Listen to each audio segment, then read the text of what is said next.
Եկեք պատրաստենք ֆալաֆել։ Երանի թե կարողանայի փոխանցել հոտը, այնքան համեղապուրում։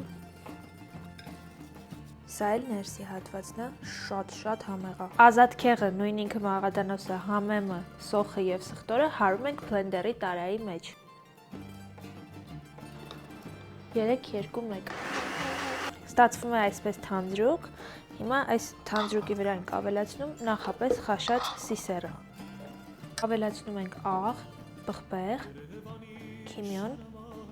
և կարմիր չիլի պղպեղ։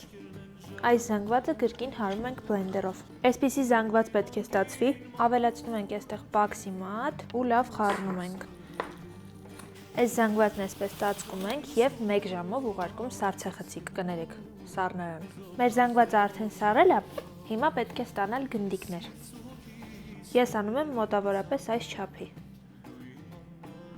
Ֆալաֆելի գնդիկները պատրաստ են, հիմա մի քիչ շատ քանակությամբ ձեթի մեջ պետք է տապակել, կամաց ավելացնել։ Խառնում ենք, զգույշ իհարկե։ Երանի թե կարողանայի փոխանցել հոտը, այնքան համեղապուրում,